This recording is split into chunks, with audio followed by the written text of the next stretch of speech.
साबिक़ वज़ीर आज़म और साबिक़ सीनियर नाइब सदर मुस्लिम लीग नून शाहिद खाकान अब्बासी साहब, जिन्होंने अपनी जमात अवाम पाकिस्तान पार्टी की आज बुनियाद रख दी है, जिसके साथ आज साबिक़ वज़ीर ख़जाना मिफ्ता इस्माइल साहब और साबिक़ गवर्नर खैबर पख्तूनख्वा सरदार मेहताब अब्बासी साहब भी मौजूद थे। इससे नाराज़ मुस्लिम लीग रहनुमाओं के का ग्रुप अगर मैं कहती हूँ तो फिर ये गलत नहीं है, क्योंकि शायद खाकान अब्बासी ने मुस्लिम लीग नून की हुकूमत को धांधली से बनने वाली हुकूमत कहा है। उन्हें फॉर्म 47 का ताना दिया है। कह रहे हैं कि कौमी और सूबाई असम्बलियों में बैठे हुए लोगों की अक्सरियत इलेक्शन हारी हुई है। मुस्लिम लीग नून ने वोट की इज्जत की सियासत छोड़ दी और इक़्तिदार की सियासत शुरू कर दी, इसलिए उन्होंने पार्टी छोड़ दी है। शाहिद खाकान अब्बासी साहब ने क्या कहा है, ज़रा सुन लीजिए उनकी बात। हालत ये है कि वहाँ बैठे हुए लोगों की अक्सरियत इलेक्शन हारे हुए, फॉर्म 47 वाले मुल्क नहीं बनाते, ये बात याद रखें। जब मुस्लिम लीग नून ने वोट की इज्जतों की सियासत छोड़ दी, इक़्तिदार की सियासत पकड़ ली, मैंने कहा जी मैं इस सियासत के साथ नहीं रह सकता। लेकिन नाज़रीन, अब्बासी साहब के पार्टी से इख्तिलाफात पहली PDM हुकूमत बनने के बाद ही खुलकर सामने आए थे। ये भी कहा गया कि वो पार्टी में मरीम नवाज़ के सीनियर नाइब सदर बनने पर इख्तिलाफ रखते थे और यकीनन ये इख्तिलाफ रखकर कोई पार्टी में कैसे चल सकता है। नई पार्टी के क़याम पर हुकूमती रद्द-ए-अमल भी सामने आया है। वज़ीर इत्तलात अता तारड़ कह रहे हैं कि माजी में इक़्तिदार के मज़े लेने वालों ने पुरानी टेप चलाई है। वज़ीर आज़म, वज़ीर पेट्रोलियम और वज़ीर ख़जाना रहने वाले आज किए गए ऐलानात पर इक़्तिदार में रहते हुए अमल क्यों नहीं कर सके? जिन लोगों में वफ़ा जैसी सिफ्त न हो वो इक़्तिदार की सियासत क्या करेंगे?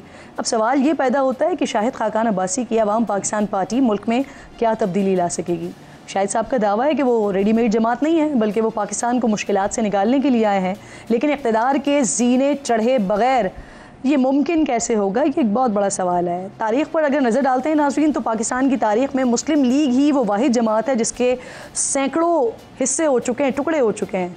क़याम पाकिस्तान के बाद अयूब खान के मार्शल लॉ तक टुकड़ों में बढ़ जाने वाली मुस्लिम लीग अपना वजूद खो चुकी थी। जनरल ज़िया के बाद 1988 के इंतखाबात में मुस्लिम लीग पीपल्स पार्टी के ख़िलाफ़ बनने वाली इस्लामी जमहूरी इत्तेहाद का हिस्सा थी। इन इंतखाबात में पीपल्स पार्टी को फतह मिली, लेकिन 2 साल बाद ही मुल्क में नए इंतखाबात हो गए तो इस्लामी जमहूरी इत्तेहाद हुकूमत में आ गया। 1993 तक पाकिस्तान मुस्लिम लीग कायम रही, जिसके बाद मोहम्मद खान जुनेजो के हामियों ने एक नया धड़ा बनाया जिसका नाम पाकिस्तान मुस्लिम लीग जुनेजो रखा गया, जबकि जो बाकी मानदा जमात है उसका नाम तब्दील करके मुस्लिम लीग नून रखा गया, जिसके सरबराह मियाँ मोहम्मद नवाज़ शरीफ साहब थे।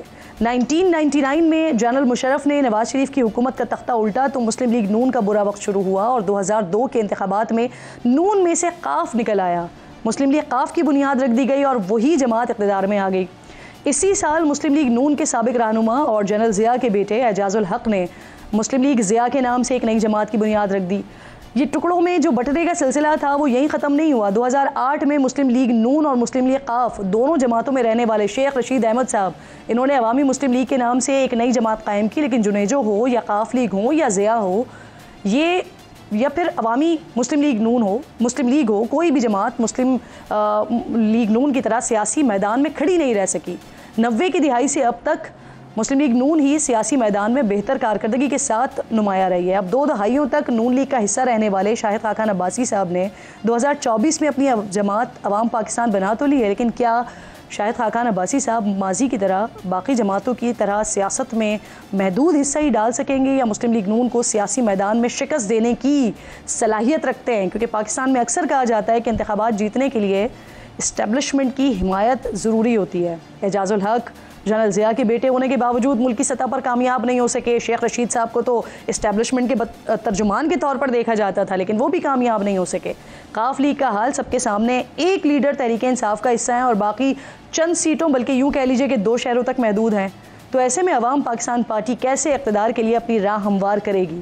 इस पर बात करने में मेरे इंतहाई मोअज़्ज़ज़ मेहमान ज़फ़र मिर्ज़ा साहब अवाम पाकिस्तान पार्टी का हिस्सा हैं, मेरे साथ मौजूद हैं। बहुत शुक्रिया सर, अस्सलाम वालेकुम। इसके साथ साथ बैरिस्टर अकील साहब पाकिस्तान मुस्लिम लीग नून से मुझे ज्वाइन कर रहे हैं, बहुत शुक्रिया आपका, अस्सलाम वालेकुम। और शैला रज़ा साहिबा पाकिस्तान पीपल्स पार्टी से मुझे ज्वाइन कर रही हैं। आप तीनों मेहमानों की शुक्रगुजार हूँ और आप दोनों की इजाज़त से ज़फ़र साहब से बात का आगाज़ करना चाह रही हूँ, क्योंकि जिस तरह से मैंने अभी सारी तारीख़ बताई, सर आप तहरीक इंसाफ का भी हिस्सा रहे और आज अवाम पाकिस्तान पार्टी में हैं, दोनों का फ़र्क बताइए सबसे पहले। बेसिक जी, शुक्रिया बहुत बहुत। बेसिक फ़र्क जी तर्ज़ सियासत में है।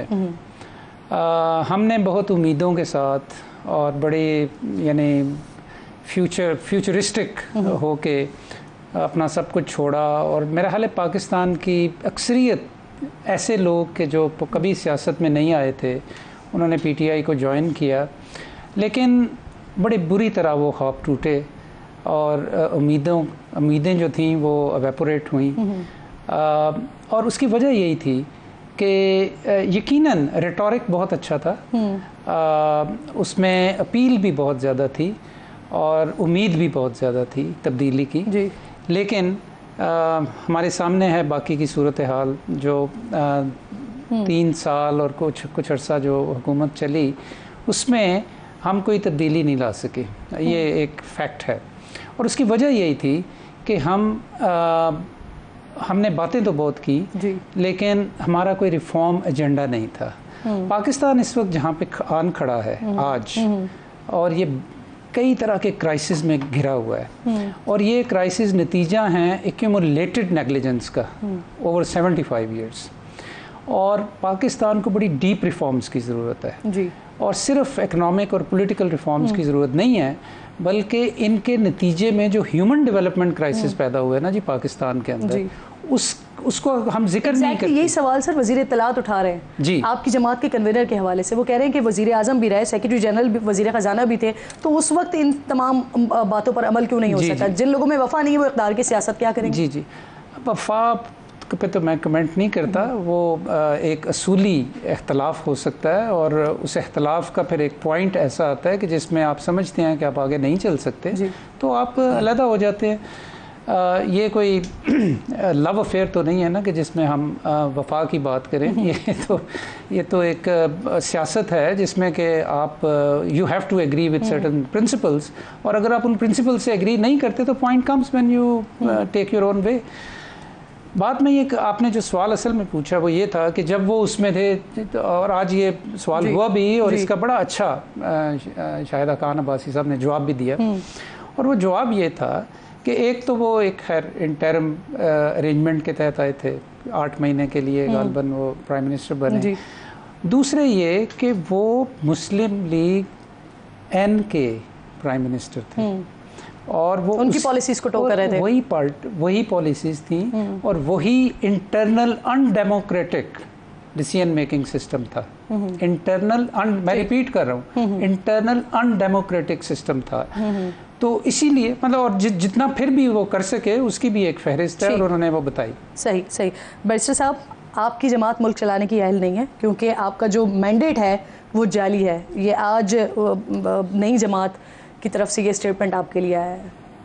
किरण, बहुत बहुत शुक्रिया। सबसे पहले तो आपके अपने इंट्रो में जो मेरे ख्याल से सारा आर्ग्यूमेंट मैंने करना था, वो तमाम तर चीज़ें आपने एक्सप्लेन कर दी, बता दी। उसमें जनरेशनल चेंज की ऑब्वियसली आपको पता है कि पाकिस्तान में 68 to 69% यूथ है। अब ऑब्वियसली मैं ख़ुद यूथ की रिप्रेजेंटेशन करता हूँ, और जो नए लोग या नए चेहरे आ रहे हैं, मेरे ख्याल से उस चीज़ को उसकी एक्सेप्टेबिलिटी भी होनी चाहिए।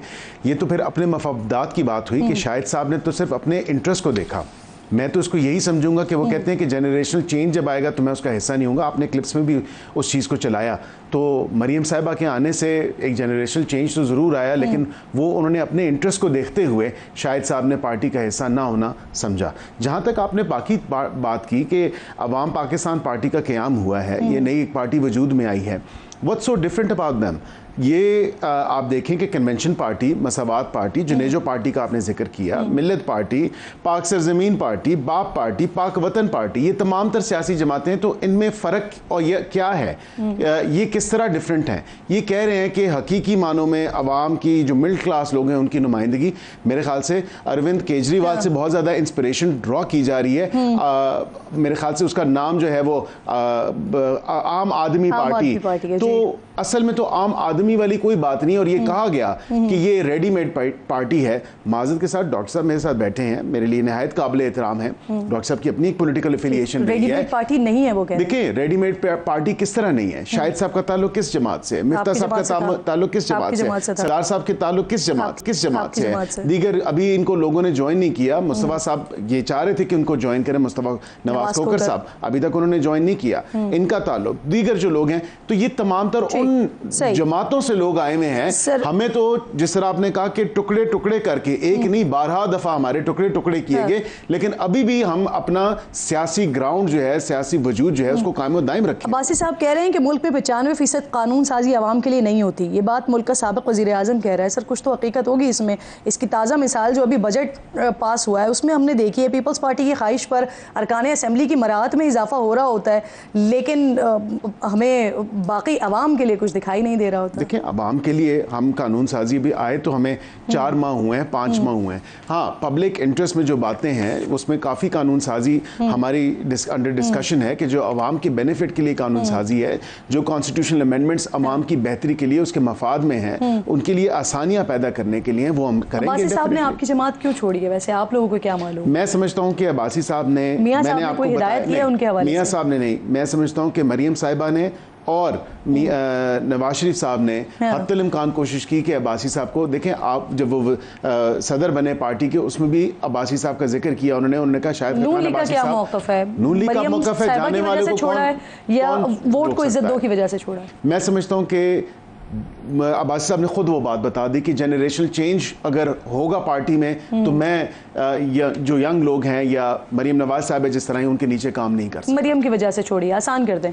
ठीक, आपकी अपनी क्लिप्स में ये बात वाज़ेह है, उन्होंने कहा कि मैंने कहा कि मैं उसका हिस्सा नहीं हूँगा। नहीं, आपकी पार्टी का मौक़िफ़ जान रही थी ना, तो यानी कि नहीं, हमारी पार्टी का मौक़िफ़ तो हमने तो उनको 12 दफ़ा कहा कि आप हमारे पार्टी के एक सीनियर लीडर हैं, एक मेंबर हैं, हम चाहते हैं कि आप हमारी पार्टी में रहें। अगर वो नहीं रहे, जो जाने वाले को कौन रोक सकता है? हाँ, लेकिन पार्टी प्लेटफॉर्म पे भी उन्होंने कोई ना कोई बात तो की होगी ना। सर ज़फ़र साहब, वज़ीर इत्तलात की तनकीद को समझते हैं आप, हुकूमत का मौक़िफ़ समझते हैं, नवाज शरीफ साहब का जवाब समझते हैं, या पार्टी का जवाब समझते हैं? क्या समझते हैं आप? देखिए, जो हुकूमती पार्टी के जो इंफॉर्मेशन के इंचार्ज होते हैं उनकी तो जॉब डिस्क्रिप्शन ये होती है कि उन्होंने एक चीज़ों को रीबट करना होता है, जो भी आए, जिससे भी वो समझते हैं कि उनकी पब्लिक परसेप्शन ख़राब हो रही है तो उसको उन्होंने अपोज़ करना होता है।